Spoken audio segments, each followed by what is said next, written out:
Jack has developed and presented workshops on integrated pest management in partnership with other members of the class of 2017 and on soil health. His first brush with gardening occurred as a teenager, weeding the home garden and working for a local landscaping company. His interest in gardening followed to college studies and later in a career in agriculture as a plant pathologist. Jack enjoys growing flowers and maintains a small vegetable garden. And since his retirement, Jack has pursued 3 interests: caring for his grandkids, gardening, and exploring family genealogy. And now I give you our Green Invader speaker, Jack Bruhn. Thank you. Now I'm all set. So like Rebecca, thanks so much for joining us for this, to talk about weeds, the Green Invaders. I want to start by just thanking a few people. First, I want to thank Carrie and Rebecca for doing all the work to advertise and set up and coordinate this meeting. My job's been really easy. All I got to do is just step in and start talking. I also wanted to thank Dorcia McCann, who from the Delaware Library, for setting up this talk originally. It was going to be held there. And finally, I want to thank another master gardener, Rob Medicus. When I was getting ready to prepare a shorter version of this presentation, Rob gave me a tremendous PowerPoint file that had all kinds of photos and diagrams in it. And you'll see some of them in this presentation. So it was a big help. Let me move on to a few more topics here before we get started. So if I have photos of any particular products or stuff, they're being provided strictly as examples. And so basically, as master gardeners, we do not promote any products. But we do promote, or we do provide information, and the information that we provide, we want to make available to anyone that has an interest. So let's get started with weeds, Green Invaders. Do you have a particular weed that maybe is a problem for you? I know mine tend to vary from year to year, but normally I would say that nutsedge is sort of my big problem. This year, though, I've started to have a little trouble with some common milkweed, which is getting to be a real problem to get out of a particular garden. Today, we're going to try to figure out how to manage weeds like those by understanding the biology and by identifying the weeds that we want to look at. So let's go ahead and get started. So let's start with what a weed is. There's two quotes here from 2 different authors that I kind of liked. And basically, their definition is that a weed is just a plant that's growing in the wrong place. And you can think of it as really, weeds are really defined by your garden design. And that means that you decide whether a plant is a weed and how you want to manage them. You know, I think as an example of white clover in a lawn, for one person, that clover might be a real disruption of an attempt to have a very uniform stand of cool season grasses. While another person might see it as an opportunity to allow pollinators to thrive as the clover flowers. Similarly, the same person can have both of those goals in terms of 2 locations in their yard.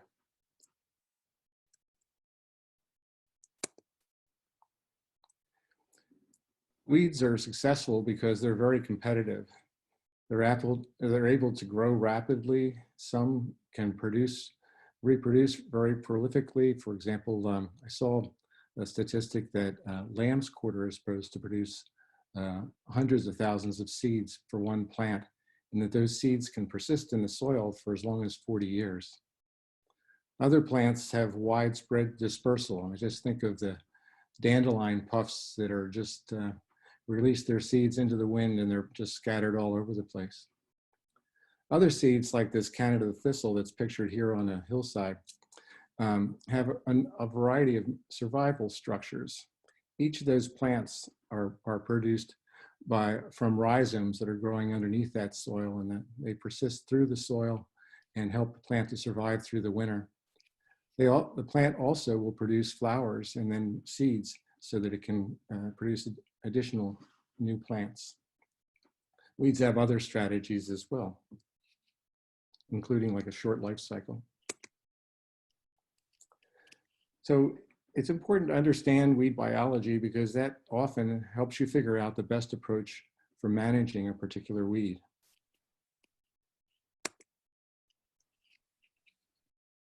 So to get started on understanding weeds, it's helpful to understand the concept of the seed bank. And it's basically a representation of this, considers your soil as a bank that holds a cache of seeds. And of course, there's a multitude of seeds in that bank, and they belong to a variety of different plants. Some of those seeds, that seed bank is represented by the rectangular box in this diagram. Some of the seeds, in fact, the vast majority of the seeds, are dormant and just laying in the soil. Other seeds are non-dormant and ready to germinate with the right conditions. Seeds can move back and forth from one state to the other. The arrows that are emerging out of the box represent ways for the seed bank to be, basically to make withdrawals from the seed bank. Some seeds will decay in the soil. Others will be eaten by birds or mice or other animals. But another group, which become the weeds that we're concerned with, will germinate. Some germinate and die, and others germinate and live, and they're the kind of the focus of our attention. The seed bank seeds are also deposited back into the soil bank, and that's represented by the two black arrows pointing into the box. So seeds are dispersed from far and wide by rain, wind, animals, and machinery. But the vast majority of seeds that go into the soil are seeds that fall directly from a plant that's growing in that soil. And that term seed brain refers to those seeds that are going back into the soil. So with the seed bank, a couple of ideas are important. First, seeds survive in the soil, and their lifespan is very variable. It depends a lot on the species and the conditions. But some survive just a year or so. Others can survive for decades, and there have been examples of those that have survived for centuries. Other thing for the seed bank is that most seeds that germinate will germinate out of the top half-inch of soil. And so if you can disrupt that top half-inch of soil, you have a chance to maybe move some seeds out of contention in terms of germination. And so soil disturbance can help bring seeds to the soil and to the surface, which can make them germinate, but can also bury them down below into lower depths where they won't germinate or won't be able to grow out and emerge from the soil.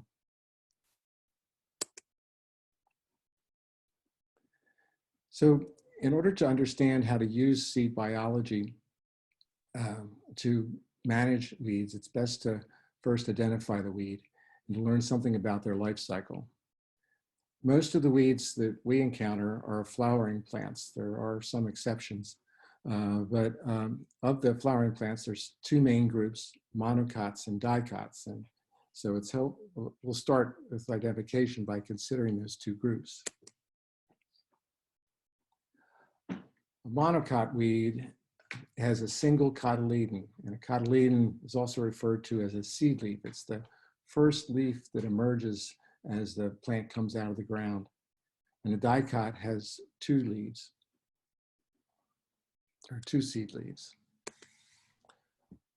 Monocots and dicots are also different in other factors. The way their vascular system is arranged is different. Monocots are arranged as bundles that are kind of distributed through the leaf, whereas dicots, they're arranged as a ring around the stem. Monocots typically have flowers that in groups of threes, whereas dicots are groups of 4 or 5. As your leaves, for leaves, monocots tend to be narrow and have parallel veins, while dicots have net or branching veins. And roots, in terms of roots, monocots, often particularly grasses, have fibrous roots, while many dicots have a taproot. Monocots are grasses and sedges that we're going to look at, and then dicots are often called broadleaf plants.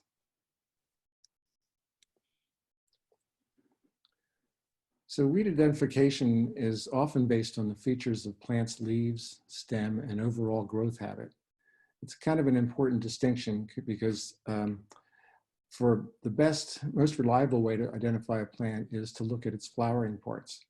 But typically we want to remove a weed before it flowers. And so we have to rely on its vegetative growth and features instead. For dicots, we consider things like leaf structure, whether it's a simple leaf or a compound leaf, how those leaves are attached to the stem, color of the leaves, whether it has hairs, and other features. Monocots, especially grasses, are characterized by how the leaves are attached around the plant, around the sheath, in terms of the leaf sheath, the way the blade is structured, and also the little collar around how it attaches to the stem. There's nodes on a grass as we also, and so their position is also an important indicator for identification. Stems can also be diagnostic. There's a little phrase here, sedges have edges, that means they're triangular actually.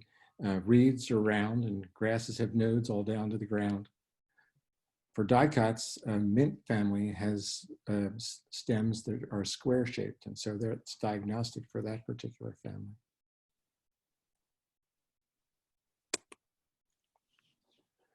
It's helpful to understand these weeds in terms of their life cycles as well as what group they belong into. So we're going to look at different groupings of life cycles. These are the same cycles that are life cycle categories that are used for your garden plants. So annuals, they complete their life cycle in 1 year or 1 growing season. It begins with a vegetative phase, starting at germination, going through seedling establishment, and then the production of vegetative growth. That then moves into they then move into a reproductive phase, starting with flowering, seed production and dispersal, and ultimately plant death. It often occurs at the first frost, but it might also occur just as the plant runs out of time.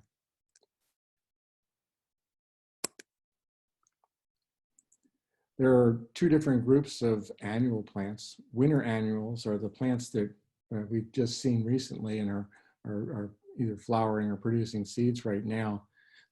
Their growth begins in late summer and early fall and ends in late spring or early summertime. Summer annuals grow in the opposite direction. They begin their growth in the spring and summertime and end in the fall or early winter. And again, typically their life cycle ends with the first frost. So we're going to look at a few different plants in those 2 groups. For monocot weeds, a winter annual is annual bluegrass. And I know in my lawn and garden, I've found several little patches of the small grass with its whitish seed heads already visible. 2 examples of summer annuals include Japanese stiltgrass and crabgrass.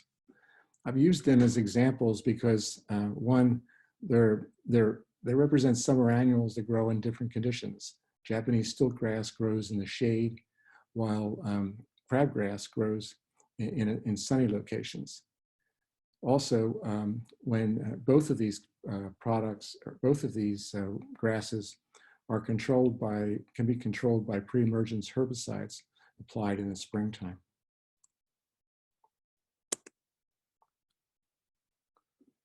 There are winter annual dicot weeds, and they're the weeds that we're seeing right now.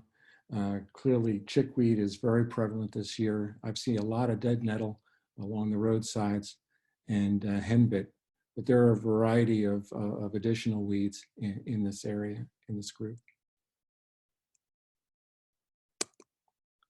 And then there are the summer annual dicot weeds, and here again, just 3 examples, but there are a vast number of weeds that fall in this category. Lamb's quarter is one that we talked about earlier in terms of producing a lot of seeds and the seeds living for quite a while. Purslane is a summer weed that it can produce new individuals by breaking off some of the stem pieces. And so when you remove that plant, you've got to remember to remove all of the plant, or else it'll just grow back in as a new plant. And Virginia copperleaf seems to be a plant that's always in my garden beds, and I'm always kind of trying to get rid of it. It seems to be able to produce seeds very rapidly. The next life cycle group are biennials, and they complete their life cycle in 2 years. In the first year, the plants grow to a rosette stage, which is basically a clump of leaves without a central stalk. It's during this stage that the plant stores all of its energy in a taproot so that it can survive the wintertime. There are 2 examples shown here.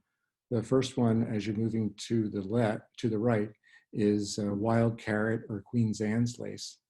And the other plant on the far right is garlic mustard, which grows in shady locations and is an invasive weed in a lot of woodland areas.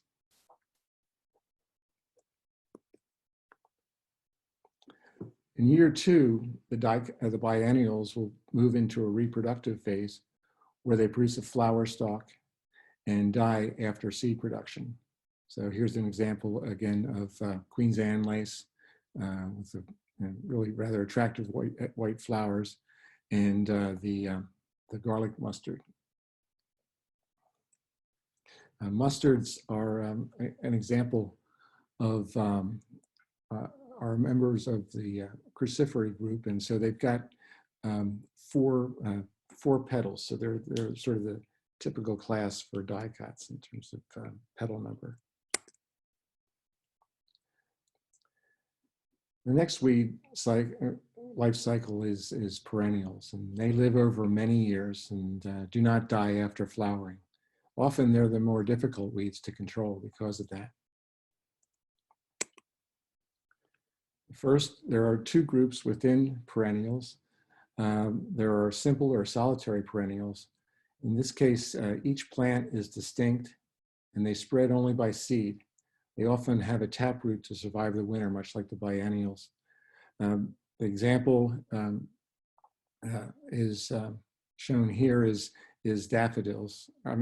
dandelions, which grow the first year and of course come back if you don't get all the taproot out.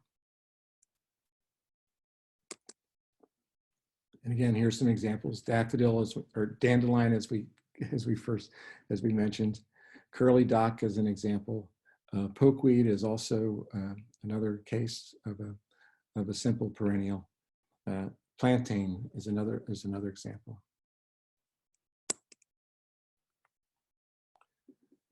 Another class of perennials are spreading or creeping perennials. And these plants are able to spread by runners as well as seeds. The runner plants, the plants that are produced from the runners are produced through vegetative reproduction, and so they're identical to the mother plant that's produced. Here you can see a Canada thistle diagram, and let me see if I can show my cursor here. The runners are these rhizomes here that run along the ground, and you can see the plants coming off of those runners right here.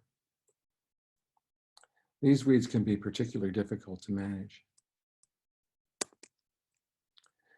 So the spreading perennials, as I mentioned, have runners. They're actually horizontal stems that contain active growth nodes. And so that's why plants can grow from them. There are two categories of runners. Stolons are runners that occur above the ground. You can think of strawberries as an example. And rhizomes are runners that occur below the ground, like the Canada thistle that we looked at. The spreading perennials are able to produce new individuals vegetatively, and their structures depend on the plant that they produce, depend on the plant. Things like wild garlic produce bulbs, other plants produce corms, and both of these structures are actually new plant embryos that are either surrounded by fleshy tissue or perhaps a layer of skin. They produce new individuals by a basal plate at the bottom of the bulb that produces new bulbs that come off of it, little bulblets. Tubers are another vegetative structure, and of course you can think of potatoes as an example for a commercial crop. They're produced off of stolons in the case of potatoes. Now, the nuts for nutsedge are also tubers, and they happen to be produced off of rhizomes. Rhizomes are just the same runners that we talked about, but if they become fleshy, they're able to break off and survive as and be moved around and become established as new plants. It's one of the challenges with the plants that have rhizomes is that if you don't get them all, they quickly grow into new plants for you, the pieces that you miss. Here's some examples of spreading perennials that are monocot weeds. Wild garlic is a monocot, not a grass, that I think we're all familiar with in our lawns and gardens. It produces bulbs as a survival structure. Nimblewill is a spreading perennial. It creates kind of a patch in your lawns or in your garden, and it produces stolons. Meanwhile, we talked about nutsedge and how those nuts are actually tubers, and you can see them attached to the rhizome.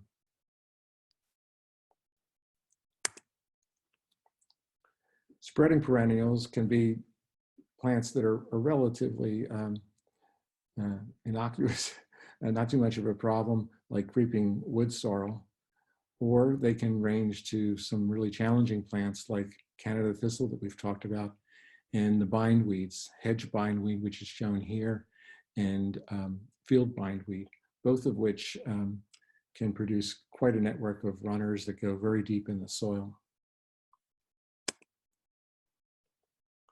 There are also woody perennial dicot weeds. I've got three represented here. Oriental bittersweet is an invasive species that will grow as a vine and quickly wrap around and straggle plants that it uses as support. Multiflora rose is basically ubiquitous in areas that aren't managed, and there's a picture here of both the flower and leaves as well as a young seedling. It's best if you can get all of these plants at their seedling stage. Poison ivy, of course, is a weed that can create real problems if you're sensitive to the sap, which I am, and so you have to really handle it with care if you want to remove it. So we've learned something about weed biology, and so next I want to talk about weed management, because they do get out of hand. This is a photograph of my yard, I hate to admit it, that's really overrun with nutsedge. And it's an area that, particularly in the last couple of years, has been just overrun with water because of all the rain. We're kind of in a low area, this part of the yard. And for several months of spring and early summer, sometimes I can't even get a lawnmower in there because the ground's so wet. And so nutsedge has gotten in there and really become a problem for me. So we're going to talk about how to remove or manage a weed by considering a management strategy from two different perspectives. The first, we'll look at it from the standpoint of biology. And the first step is to try to prevent a weed from being a problem. And if that fails, then trying to remove it. And then finally, if you can't do that, you try to stop the spread of the weed. They will also consider a management strategy, and I'm going to talk about that next. And that strategy is called Integrated Pest Management, or IPM. So you can think of the biology strategy as what you want to accomplish, and the management strategy as how you want to accomplish it. In integrated pest management, starts by considering all the tools available for managing a particular pest and groups them in 4 different categories. Cultural practices, which are practices that are associated mainly with producing your plant of interest. And then physical practices, which are practices that either involve equipment or your physical activity, are the next group. There are biological methods, and in this case, it actually represents biological control methods, or whole organisms that are used to control a pest. And finally, there are chemical methods, which might be organic or synthetic materials. Now, the distinction between all these groups get a little fuzzy at the edges. So particularly the distinction between physical characteristics groups and cultural can vary depending upon where you're looking at things. I'm going to try to focus cultural practices on things that you would normally do to grow your plant.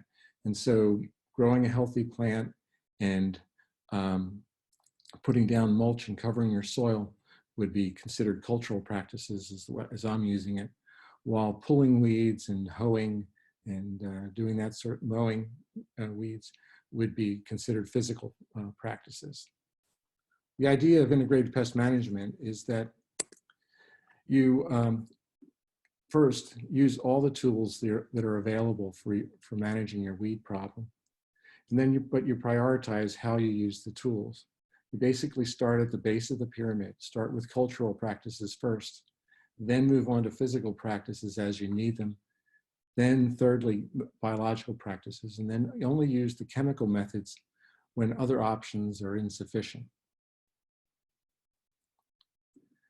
So weed management starts with prevention. And we talked about 3 categories fit under this group. Cultural practices, I mentioned growing healthy plants and keeping the soil covered are the 2 that we're going to consider. Mechanical practices, we're going to look at tillage mainly to bury seeds below that germination zone. And chemical practices, we'll talk very briefly about pre-emergence herbicides.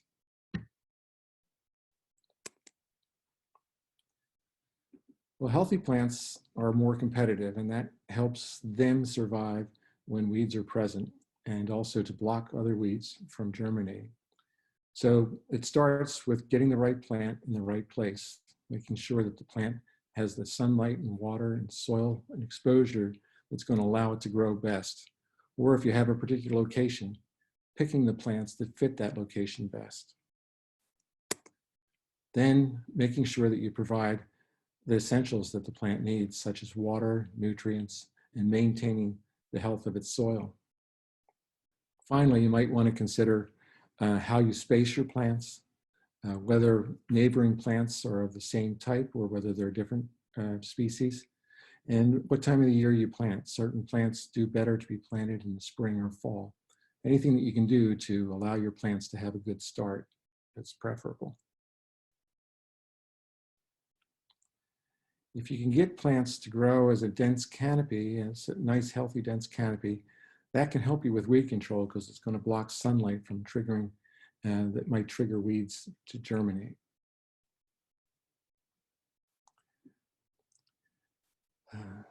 So let's go on to the next practice, which is to cover the soil surface to prevent weed seeds from germinating. Organic mulch is most commonly used. These mulches decay over time, include various things like bark, shredded bark, which is shown here, straw or cardboard or any number of materials, compost also. The advantage of these materials is that they degrade over time, and also as they degrade, they provide nutrients and organic matter back into the soil. Plastic and fiber barriers can have a use, particularly in commercial situations, but in general, they're not recommended for use by cooperative extension. And living mulches refers to the plant canopy. Ideally, if you can maintain a lush lawn and garden canopy like shown here, you have less problem with weeds because the seeds just don't get enough sunlight to germinate. In terms of lawns, your best practices are to make sure all bare spots are reseeded and to cut your lawn high so that it can block weeds from covering. In some vegetable crop situations, it's beneficial to grow a cover crop in the fall and early winter time to help keep weeds from germinating, as well as to re-nourish the soil and provide organic matter to the soil. A physical practice that we've talked about already in terms of the seed bank is using tillage to bury seeds below their germination zone. Now, there can be a drawback in that, as we said, you can also bring some seeds back up to the soil surface and they'll germinate as well. We're going to now talk about our pre-emergence herbicides. They're used to prevent weed germination and emergence of weeds, seedlings. Before I do, I want to talk a little bit about home and garden chemicals. So these products are all are pesticides. There are two groups of home and garden chemicals. There are pesticides and fertilizers. And the pesticides are all regulated by the United States Environmental Protection Agency. And for herbicides are pesticides that control weeds. They can be grouped in a variety of ways. Pre-emergence products are applied before the weeds emerge from the soil. Post-emergent products are applied after the weeds are above ground. Herbicides are selective or non-selective, and that refers to the safety to other plants, usually desirable plants. An example of a selective herbicide are some of the lawn herbicides. They can be applied to lawn grasses without injury, but they will control broadleaves or sometimes even other grasses such as crabgrass. Non-selective weeds or herbicides an example are materials that contain glyphosate, will control all vegetation, and they're typically labeled as weed or weed and grass killers. Herbicides contain an active ingredient, either a single active ingredient or a mixture, and those active ingredients can either be organic products, meaning they're derived from a biological source, or they're synthetically produced. For all pesticides, it's important, if you're going to use them, to always read the label and then follow the label when you make your applications. The label contains 4 critical pieces of information. It gives you directions for use, which explains how much to use, how to apply it, and what weeds will actually be controlled by it. It also gives you some information about plant safety and how to use it. And it gives information about how to use it in a way that's safe for humans and for the environment. So again, read the label first before you use an herbicide. In terms of pre-emergence herbicides, as I mentioned, they must be applied before weeds germinate or emerge from the soil. And that best timing really depends on the target. I talked a little bit about pre-emergence herbicide being used for both Japanese stiltgrass and crabgrass. Well, both of them, their timing is based upon the time when their seeds tend to emerge from the soil, which is tied to the soil temperature. Turns out that Japanese stiltgrass will start germination at a slightly cooler temperature, and so you need to apply the pre-emergence application earlier for stiltgrass than you do for crabgrass. Often water is required for activation, so it's best to make to apply them sometime before you, when you expect rain will occur relatively frequently, or to water it in with a hose.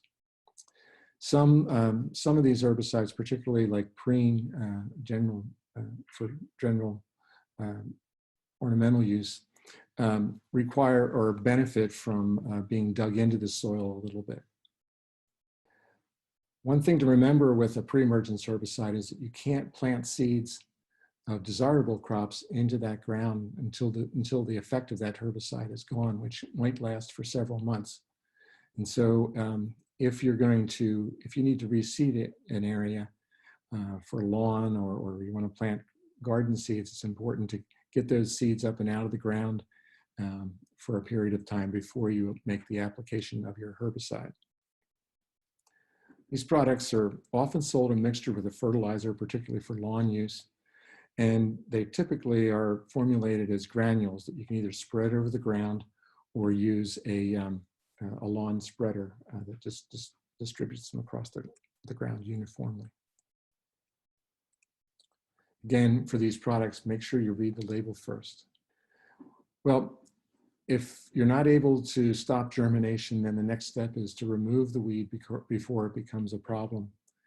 And there's two classes of tactics here, or methods here.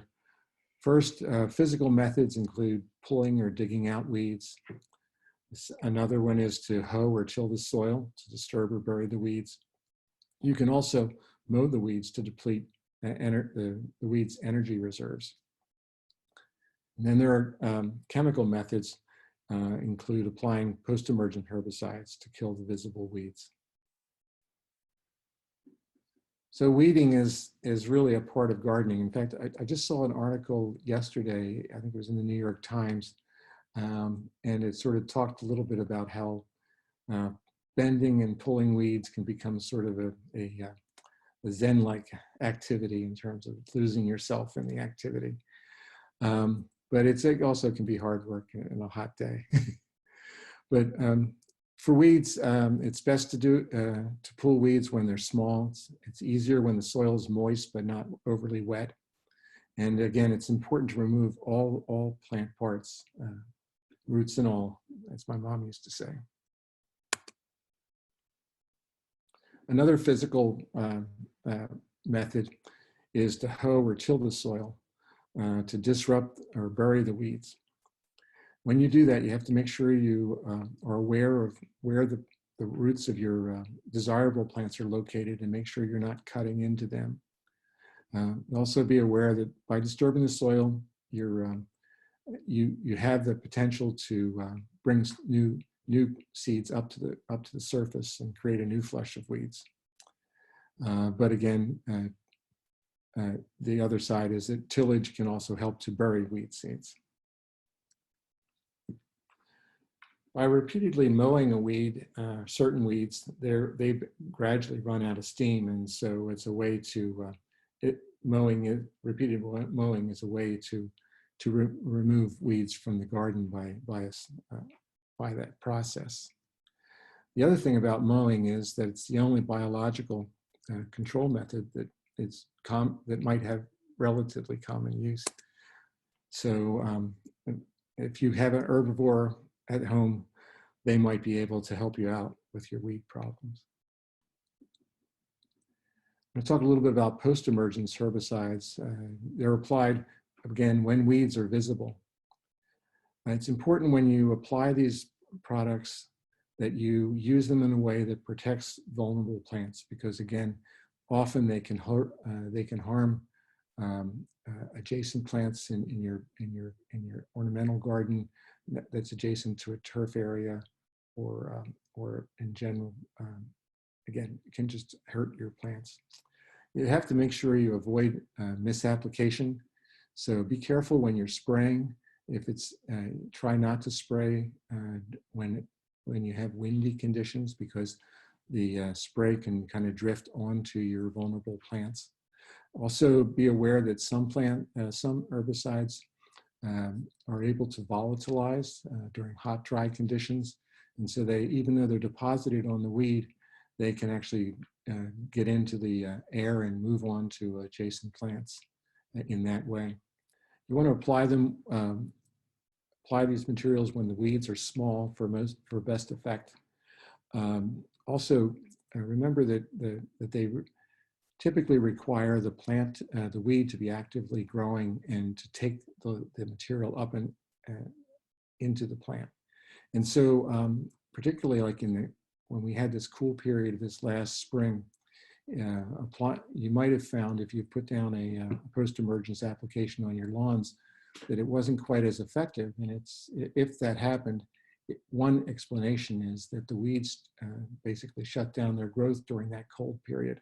And so the herbicide didn't have a chance to really be absorbed by the plant before it was washed off and removed.